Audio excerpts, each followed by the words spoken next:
이스라엘에게 이 말씀을 전하여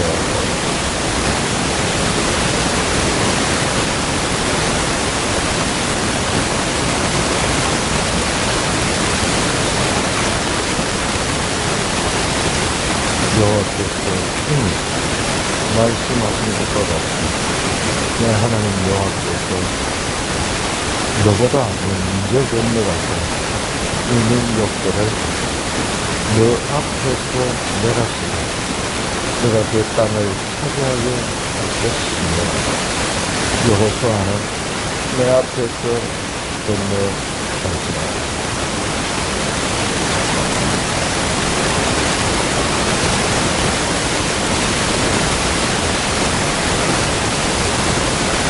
또한 여호와께서 그들을 너희 앞에 넘기시니 너희는 내가 너희에게 명한 모든 명령대로 그들에게 행할 것이라.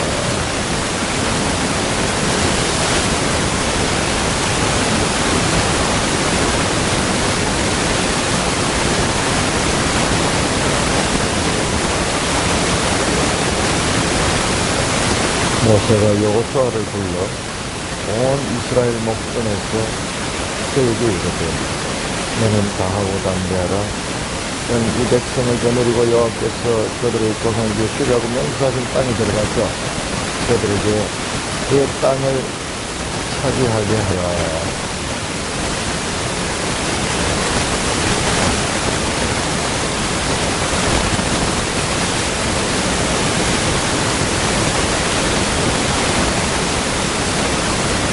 또 모세가 이 율법을 써서 여호와의 언약궤를 믿는 레위 자손 제사장들과 이스라엘 모든 장로에게 주고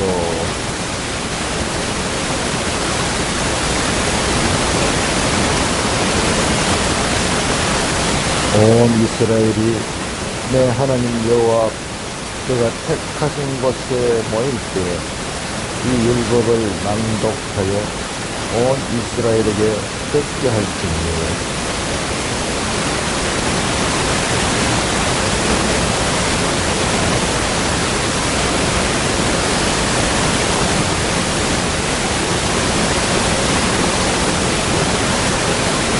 또 너희가 요단을 건너가서 차지할 땅에 거주할 동안에 이 알지 못하는 그들의 자녀에게 듣고 내 하나님 여호와 경외하기를 배우게 하십시오. 하나님, 이제 신명기 31장입니다. 신명기 마지막 장은 어떻게 전개되는지 초심을 흐리지 않고 끝까지 하나님의 뜻을 제대로 추구하게 하여 주시옵소서. 예수님 이름으로 감사하니 기도드리옵나이다. 자, 다시 큰 구조로 봐야 됩니다. 자, 모세의 이 신명기는 세 개의 모세의 설교로 구성이 되어 있다. 세 개의 모세의 설교로 구성이 되어 있다. 첫째, 1장 1절에서 4장 43절까지. 둘째, 가장 핵심이 되죠. 4장 44절에서 그리고 29장 1절까지. 그 다음에 마지막 설교는 29장 2절부터 마지막 34장 12절까지. 이게 크게 세 개로 나누죠. 근데 내가 세 개의 설교라 그랬는데, 그거는 조금 더 깊이, 일단 쉽게, 세 개 단락으로 나눠진다. 그렇게 이야기했습니다. 근데 거기에 다 설교가 들어있습니다. 근데, 자, 그래서 1장의 첫째 설교와 마지막 설교는 서로 풀어지를 이루는데 어떻게 이루느냐. 여기는 과거에 대한 것, 여기는 미래에 대한 것으로 이루어졌습니다. 그럼 중간에 두 번째 설교는 현재 모압 땅에서 주는 현실 때이고, 그 다음에 가나안 땅에 들어가서 지켜야 될 그들의 그 현재적 삶 속에서 주어지는 법이고, 자, 그 앞에 첫 번째 설교는 과거의 역사를 소개하면서 이스라엘에 대해서 말씀하시는 내용도 있고, 이건 장차되어질 일에 대한 것이 되어 있는데, 자, 그거를 좀 더 세분해보면요. 세분해보면, 요 첫 번째 설교에서 1장에서 3장의 설교는 가까운, 먼 과거에 대한 언급입니다. 먼 과거에 대한 언급이고, 그 다음에 오늘 나오는 요 29장 2절에서 마지막 30장까지 마지막 설교에서도 오늘 나온 31장부터 34장까지는 가까운 미래에 관한 예언이에요. 가까운 미래. 자, 우리가 어제 봤던 30장은 먼 미래예요. 우리는 지금 알 수 있거든요. 모세로부터 1500년 후에부터 시작될 새 언약 시대를 가리키는 새 언약 시대. 그러나 지금 31장부터는 이제 모세의 죽음, 곧 임박한 죽음과 죽은 다음에 여호수아를 후계자로 세우는 그 일과 뿐만 아니라 하나님께서 가장 중요한 것은 이 율법의 말씀을 기록해서 보관하고 그것을 정기적으로 백성들에게 읽어서 그들에게 가르쳐야 되는 그런 역할을 맞아. 모세는 떠나지만은 여호수아가 와서 모세의 역할을 다 하는 게 아니고 여호수아는 모세의 역할의 한 부분이에요. 모세는 직접 하나님께로부터 말씀을 받았잖아요. 여호수아는 직접 모세처럼 그와 같은 말씀을 받는 사람 아니에요. 물론 하나님께서 간헐적으로 나타나서 그에게 명령하십니다. 명령하시는 그런 내용을 하지만 그러나 모세에게 줬던 같이 이런 법을 주진 않아요. 법은 모세를 통하여 준 거예요. 그러니까는 이제부터는 사람이 아니고 기록된 말씀의 종교가 시작이 되는 거예요. 이게 이제 기독교는 기록된 말씀의 시대예요. 기록된 말씀이죠. 그런 패러다임이 변화되는 그런 내용이 이제 31장부터 나오는데 32장에 가면요. 끝이 아니에요. 지금 부록이 아닙니다. 여기에 엄청난 하나님의 구원에 관한 그와 같은 경륜이 여기에 또 담겨있기 때문에 끝까지 우리가 집중해서 봐야 돼요. 끝까지 집중해야 돼요. 자, 31장입니다. 자, 31장에 34장은 이 세 번째 설교 가운데서도 이제 마지막 단원에 네, 결과적으로 모세의 죽음에 관한 말씀입니다. 1절 보세요.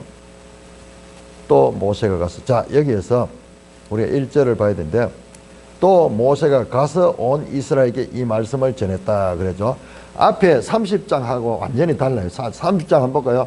30장의 시작이 어떻게 됐냐 그러면은 30장 내용은 29장 2절부터 시작됐거든요. 29장 2절에서 30장 20절까지가 사실상 모세의 설교예요. 세 번째 단락 가운데 모세의 설교 부분은 29장 2절부터 29장 2절 보세요. 모세가 온 이스라엘을 소집해서 그들에게 말이죠. 언약을 갱신하기 위한 소집이었어요. 그리고 그 내용들도 전부 그거와 연관되어 있어요. 언약을 갱신하기 위한. 근데 오늘 벌써 31장 1절은 또 이번에는 모세가 백성을 찾아가서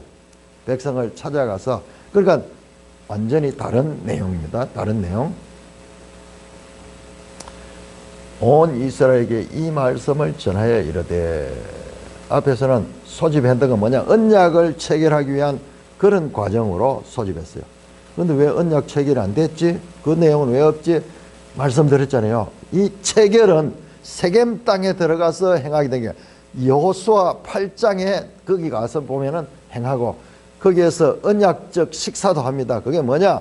번제와 화목제를 드리고 화목제는 그 함께 그 제물을 먹는 거예요.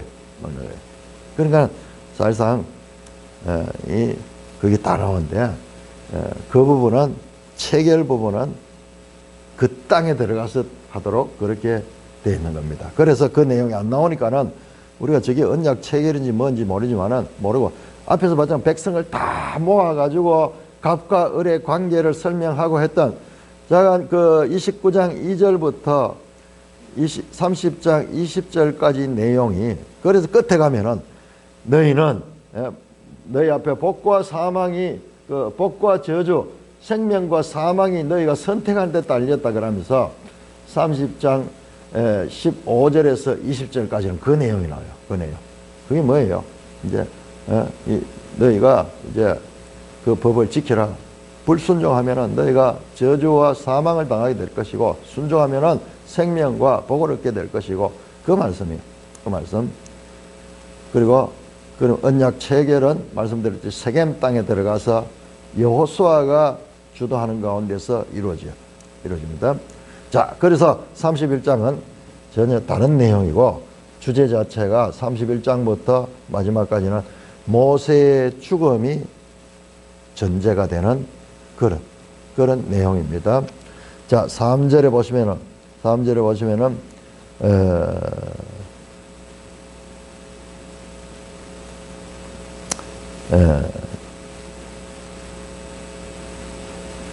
이 2절에 네 나이가 120세고 이제 더 이상 출입하지 못한다. 그리고 너는 요단을 건너가지 못한다. 하나님께서 모세의 마지막을 말씀합니다. 14절을 보시면은 14절 보니 여호와께서 모세에게 이르시되 네가 죽을 기한이 가까웠으니 27절도 보시면은 27절도 하물며 내가 죽은 후의 일이야. 그러면서 이제 그야말로 모세의 생애의 마지막인데 그런데 그냥 끝나지 않습니다. 마지막으로 불을 한번 피우어 갑니다. 마지막으로 그 내용을 우리가 지금 31장에서 34장 안에서 발견해야 돼요. 보통 사람들이 신명기 이 부분에서 놓치는 것이 뒤에는 막 내용이 전혀 뭐 법도 안 나오고 이러니까는 이게 그냥 부록처럼 생각하면서 그러는데 여기에 엄청난 중요한 게 32장에서 나옵니다. 자, 일단 이제 이 모세의 죽음에 관한 말씀, 모세가 없는 미래를 세대를 대비하는 노력의 마지막 내용입니다. 그러니까 모세가 마지막으로 자기가 하는 게 뭐냐?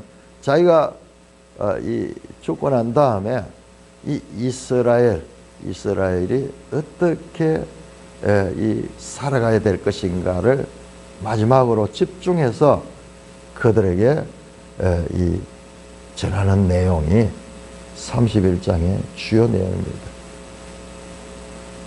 그런데 31장은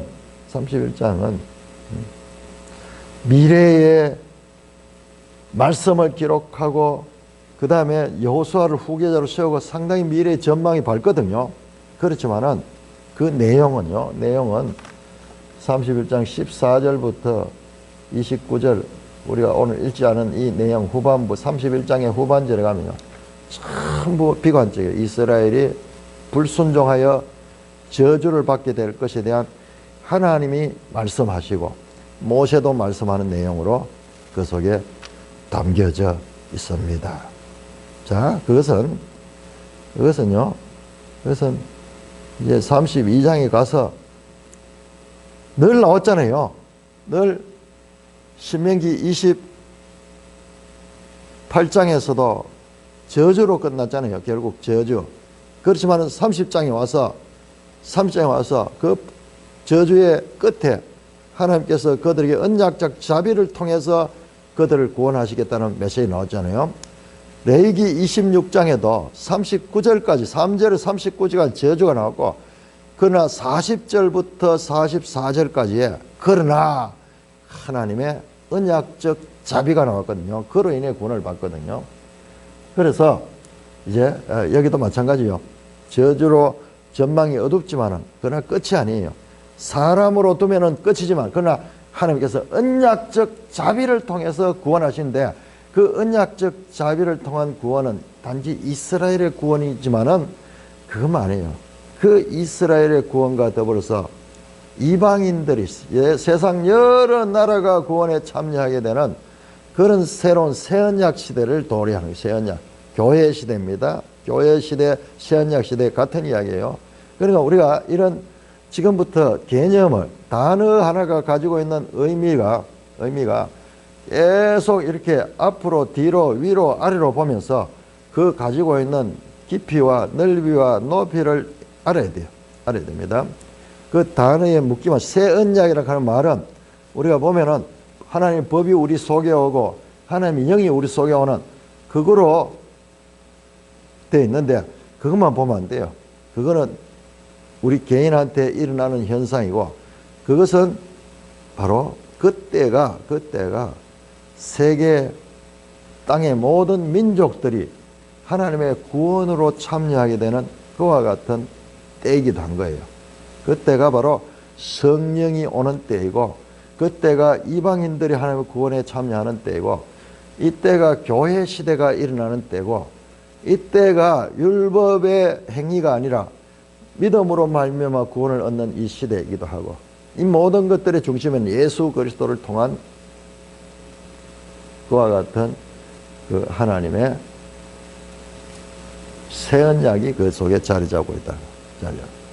그래서 이 한 가지 일을 하면은 그냥 결혼을 하면은 남자 여자가 서로 좋아해서 결혼했지만은 그러나 그 결혼은 남자 여자뿐만 아니라 그 집안과 그로 인해서 자녀들이 생기게 되고 복잡하고 다양한 그런 일들이 패키지로 그 속에 들어있어. 단지 결혼했는 거지만은 남자 여자만 서로 좋아해서 결혼했는 것 같지만은 그러나 그 속에 어마어마한 당사자들이 알지 못하는 그런 관계가 형성이 되고 그런 시대. 그 다음에 이 법도 달라요. 이 사람이 과거에는 자기 여자들 아무나 하고도 그 했지만은 지금부터는 그런데 제약을 받습니다. 과거에는 법으로 간통죄 하는 것도 있어가지고 막 그런 법으로서 제약을 받게 되는. 그러니까는 이 한 행동에 대해서 이와 같은 포괄적이고 다양한 의미들이 연속되듯이 하물며 인간 세상에도 그런데 인간 세상에도 결혼도 언약이잖아요.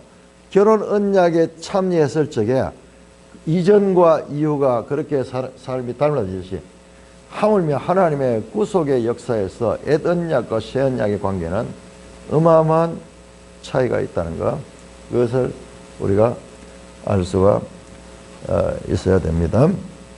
자, 그래서 이제 모세가 이제 나이가 120세라. 여기 이제 시작이죠. 34장 한번 가볼까요? 끝. 신명기 이제 마지막 단락의 마지막의 마지막. 이 길게 나오잖아요. 길게, 이 신명기 마지막이에요. 길게 나오는데, 요 끝까지 집중해야 돼요. 그래서 7절 보시면은 34장 7절. 모세가 죽을 때 나이가 120세다. 120세. 시작과 끝이 이렇게 인크로지를 이룹니다. 그래서 이 모든 내용은 모세가 이제 죽음을 앞두고 마지막 하는 내용, 마지막 하는 말인데 여기 아주 중요한 자기가 없는 시대에도 이와 같은 하나님 뜻이 이루어질 수 있도록 하는 가르침이 이 속에 담겨져 있다. 모세가 120세라 그랬죠. 모세가 출애굽기 7장 7절을 보면은 공생애를 예수님의 공생애처럼 모세가 이스라엘 민족의 지도자로서 공생애를 시작한 80세예요. 그러니까 40년 동안 그와 같은 지도자 생활을 했습니다. 내가 더 이상 출입하지 못하고 여호와께서 내게 이르기를 너는 이 요단을 건너지 못하리라 하신다. 이 말씀도 여러 번 나왔죠. 1장 37절, 3장 27절. 자, 또 32장이 나옵니다. 이것도 보세요. 1장 37절, 3장 27절. 전부 뭐예요?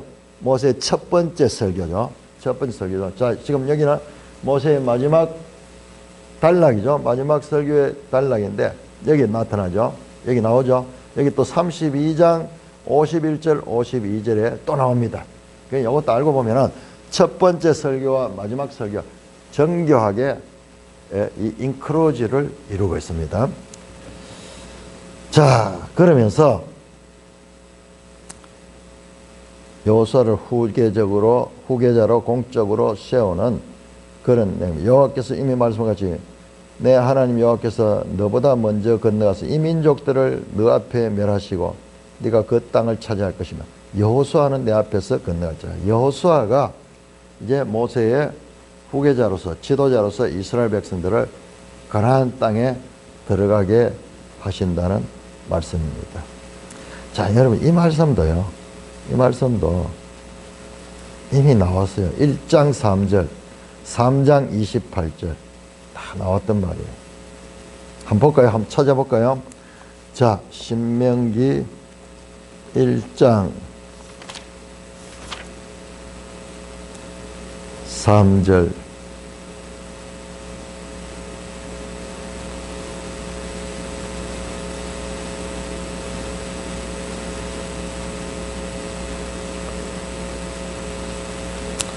마흔째 열자 그 여제 모세가 이스라엘 자식 여호와께서 그 명령을 다 주셨습니다.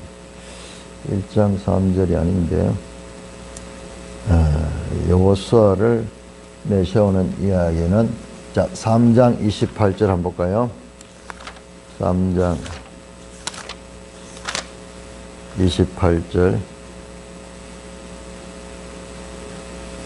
너는 여호수아에게 명령하고 그를 담대하게 하며 그를 강하게 하라.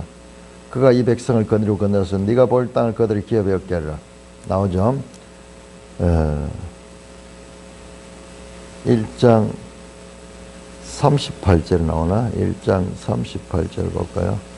1장 38절 맞네요. 1장 38절 눈의 아들 여호수아는 거리로 들어갈 주서 너는 그를 담대하게 하라.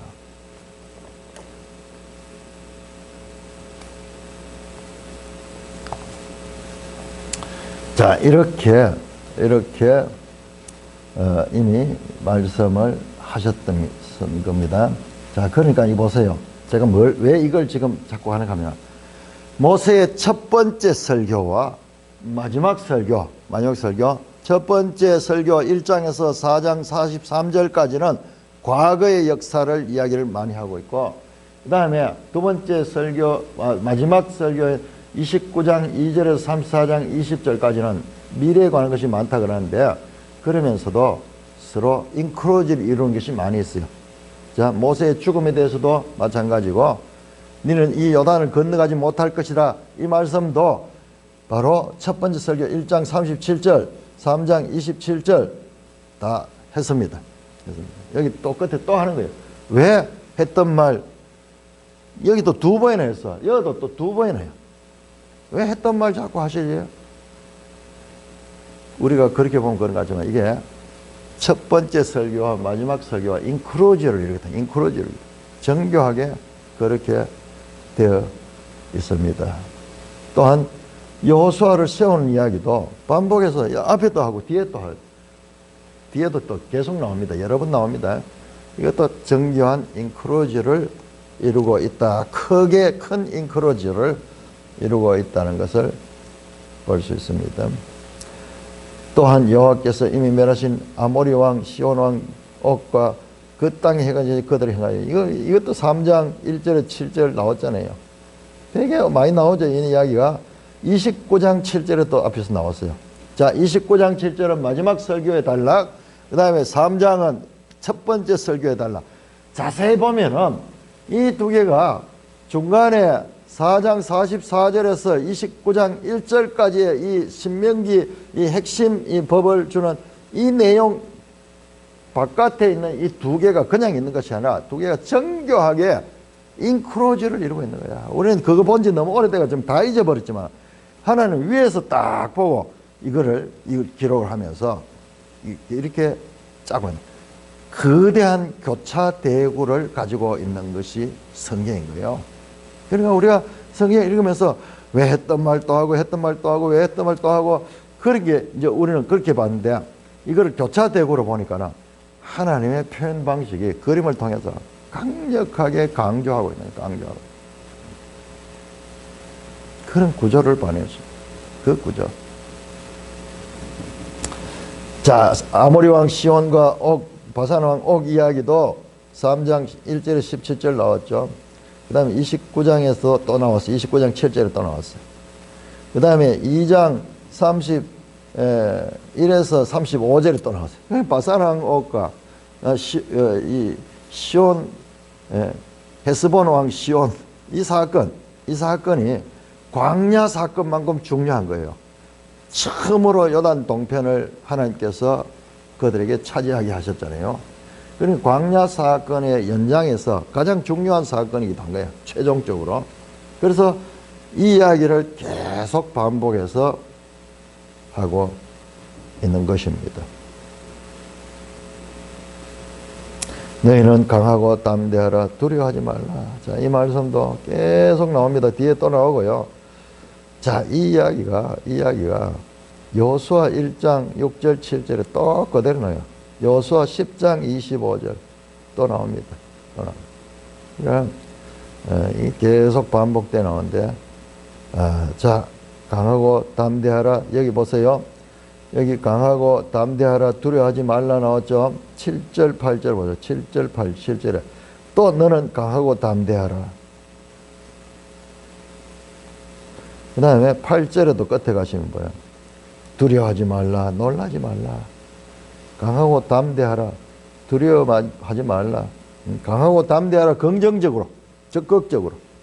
그리고 소극적으로는 두려워 말라, 두려워 말라, 두려워 말라.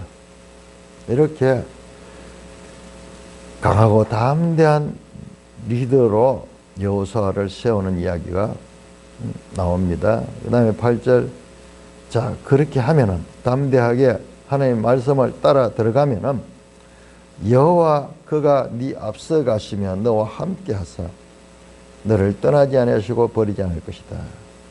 너는 두려워하지 말라, 놀라지 말라.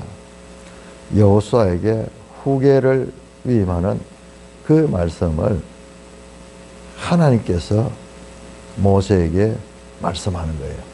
하나님께서 모세에게.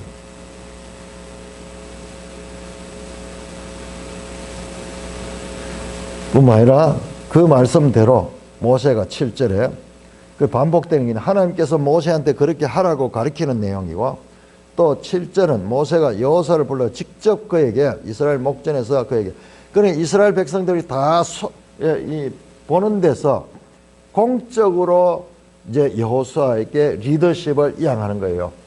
만약 이게 없으면은 얼마나 모세가 죽고 났는데 혼란스럽겠어요. 로마 시대에 네로가 죽고 난 다음에 후계자가 없어요. 그러니까는 서로 막 권력을 차지하려고 1년에 왕이 3명이 왕이 됐다가 3명이 다 죽고 네 번째가 이 왕이, 그게 바로 유명한 베스파시우누스 황제예요. 그야말로 이게 제대로 후계가 정리가 안 되면은 혼란하게 될 것입니다.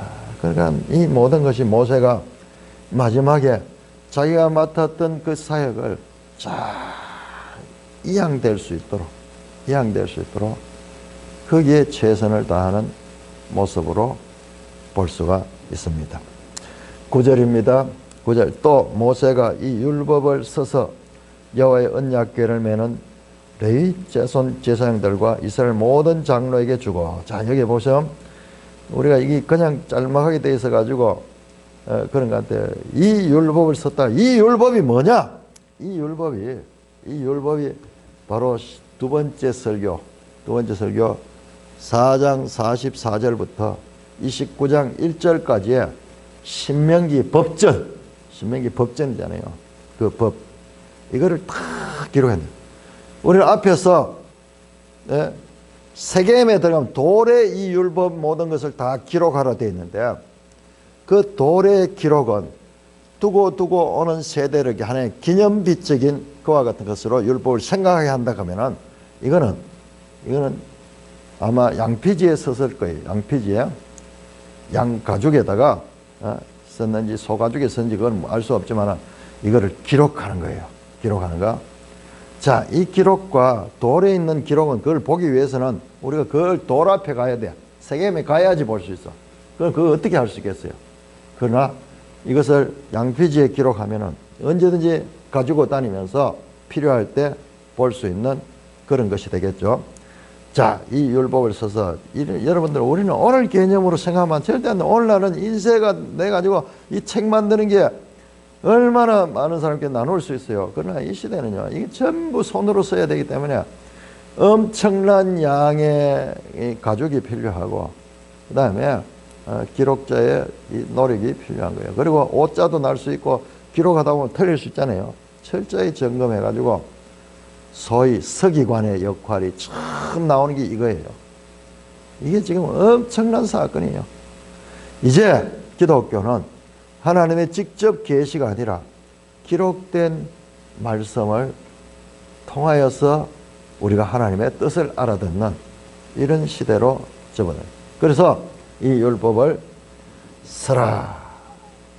이 율법이 뭐냐? 바로 신명기 법이에요. 신명기 법. 예.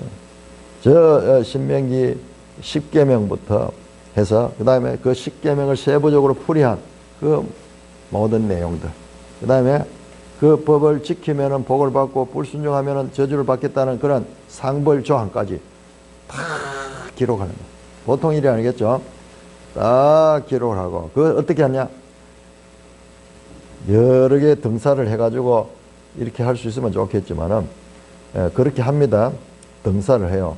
그래가지고 왕도 하나 가지고 늘 볼 수 있도록. 근데 이게 참 기록한다는 게 쉽지 않고, 그 다음에 기록이 오자가 없어야 돼. 그 철저하게 서기관들은 이것을 교차 검증하면서 이 기록한 문서예요. 문서가 기록된 거예요. 여호와의 언약궤를 매는 레위 자손과 이스라엘 모든 장로들에게 주어라. 이 법을 여호와를 언약궤를 매는 레위 자손 제사장, 이걸 강조하고 있죠. 언약궤. 결과적으로는요, 이게 언약궤에 이렇게 두게 되는 거예요. 언약궤들. 그러니까 이 말씀에 대한 그런 것은 레위인들이 감당을 해야 돼요. 그 다음에 이스라엘 모든 장로들은 뭐냐? 그러면 이 사람들은 이 정치적 세속적 지도자들, 그 다음 레위인들은 종교적 지도자들, 그들이 이제 함께 참여합니다. 종교 지도자들인 그와 같은 레위 제사장들과 장로들은 민간의 일반 세속 정치적 지도자들, 이들이 다 참여해서 모세의 이 기록한 율법을 받습니다. 그러니까 이것은 이 장면에서도 하면 이 모세의 법은 그냥 종교적인 법일 뿐만 아니라 민간이 생활에서도 지켜야 될 법이죠. 그렇잖아요. 이 율법 안의 내용들이 제사장법, 제사법 뭐 이런 것도 있지만은 시민법이 많잖아요.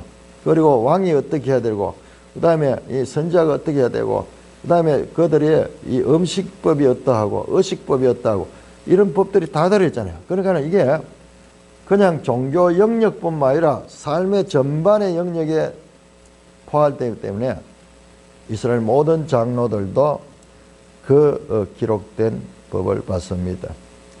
10절입니다. 모세가 그들에게 명령하기 이르기를 매 7년 끝에 곧 면제년의 초박절에 온 이스라엘이 내 하나님 여호와 앞 택하신 곳에 모일 때에 이 율법을 낭독하라. 기록만 해서 끝나는 게 아니라 이 기록된 율법을 7년마다 한 번 돌아오는 그 면제년 참 노예 상태에서 해방되는 그 7년 면제년이거든요. 그때 온 이스라엘이 한 곳에 모여가지고 택하신 곳, 중앙성소입니다. 여호와 앞 그가 택하신 곳에 모일 때, 그때 온 이스라엘 앞에서 이 율법, 기록한 율법을 낭독하라는 것. 그래서 온 이스라엘이 듣게 한 게, 자, 들을 때는 누가 들어야 되냐?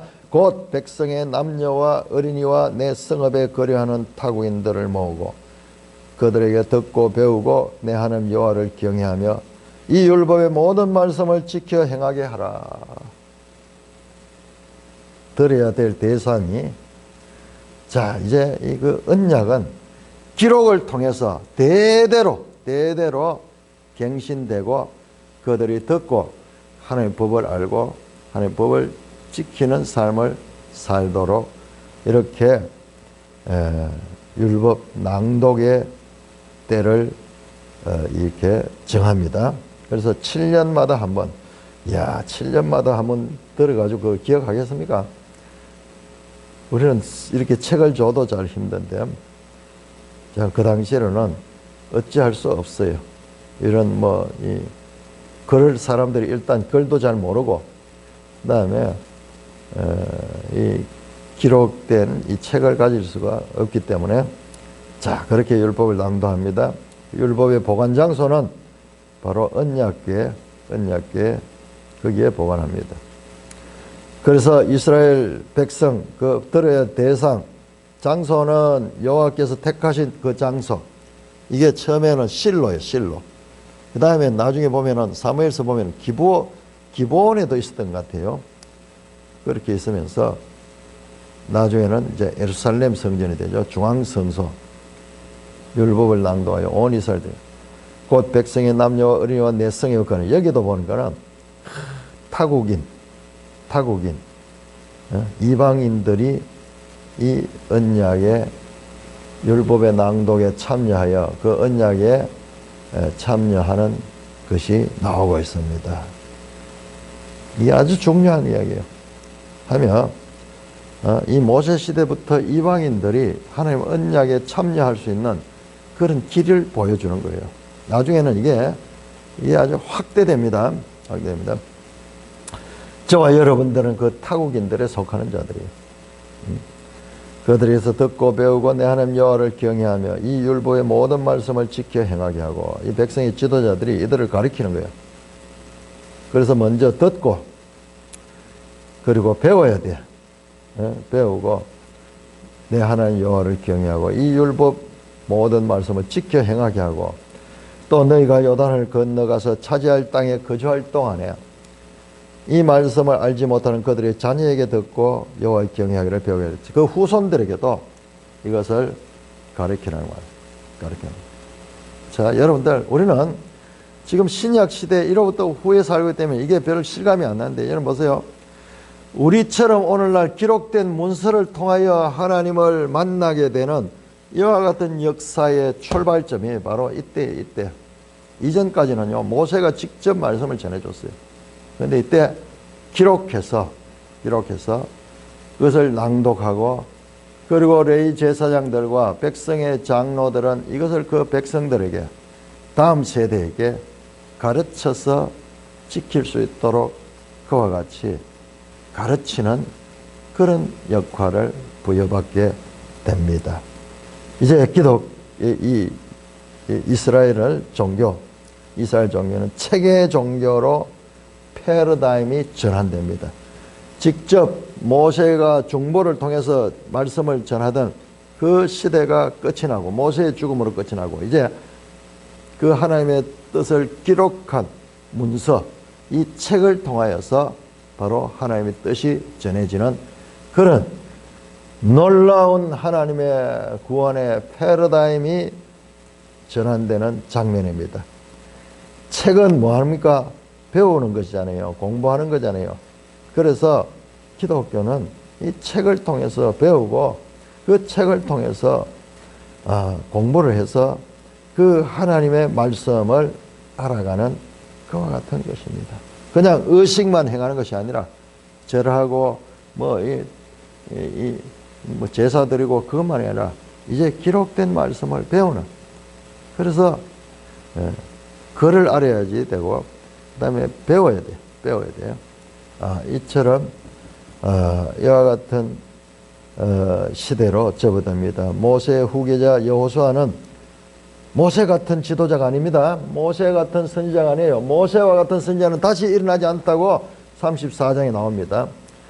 모세의 교훈을 오히려 그는 지켜 행하고 좌로나 우로나 치우치지 아니할 그런 일을 해야 되는 거예요. 모세의 기록된 말씀을 좌로나 우로나 치우쳐 해석하지 않고 그대로 따라서 해야 될 것입니다. 모세하고 여호수아는 완전히 다른 차원입니다. 또 말씀드렸듯이 모세는 하나님께 직접 법을 받아서 전해준 자고, 여호수아는 모세가 전해준 그 기록된 말씀을 따라서 이 백성들을 지도해야 될 그 지도자입니다. 물론 여호수아 시대에도 하나님 직접 여호수아에게 말씀하는 내용들이 나옵니다만은 모세 때하고는 비교가 안 되죠. 자, 그렇습니다. 이제 그래서 신명기 34장에 이런 말씀이 나와요. 이게 그 의미예요. 34장 제일 마지막에 이렇게 납니다. 34장 10절. 그 후에 이스라엘에 모세와 같은 선지자가 일어나지 못하니 모세는 여호와께서 대면하여 아시던 자요. 여호와께서 직접 대면해서 그 말씀을 받은 그런 인물입니다. 자, 이 율법 책에 관한 이야기는 여호수아서에 계속 나옵니다. 우리 신명기에도 이 책의 종교, 기독교는 책의 종교. 그 책 뭐냐? 그 바이블, 성경, 기록된 하나님의 말씀. 그런 놀라운 패러다임의 변화가 나오는 장면이다. 그럼에도 불구하고 이스라엘의 지도자는 이제 모세가 죽고 여호수아로 바뀌죠. 여호수아도 죽겠죠. 그 다음에 또 다른 사람이 후임이 되겠고 계속 되겠죠. 그러나 이스라엘의 진정한 지도자는, 사람 지도자는 계속 바뀌지만은, 그러나 진정한 지도자는 하나님이죠. 하나님이. 그래서 이스라엘은 하나님의 나라가 인 것입니다. 자, 오늘 1절 13절 내용은 모세가 마지막 죽기 전에 이렇게 자기가 죽고 난 이후에 일을 준비하고 그것을 철저하게 시행해서 이 하나님의 말씀이 후대에서 후대로 계속 이어지는. 여러분, 예를 들어서 이 기록이 없으면 어떻게 될까요? 모세가 죽고 나면 다 흩어져버려요. 그 기록이 너무나 중요한 거예요. 우리의 개인의 삶도 기록한 것과 기록하지 않는 것은 천냥지차입니다. 기록하지 않는 것은요, 과거에 얼마나 놀라운 사건, 영광스러운 일들, 참으로 큰 사건이 있었어도 기록이 없으면은 다 잊혀집니다. 그러니 있었는지 없은지 몰라요. 그러나 작은 일이라도 그때 기록을 해놓으면은 그 기록은 늘 그때를 다시 소환하면서 우리에게 그 과거를 기억할 수 있도록 하는 역할을 하는 것입니다. 기록의 중요성. 그래서 성경은 기록되었으되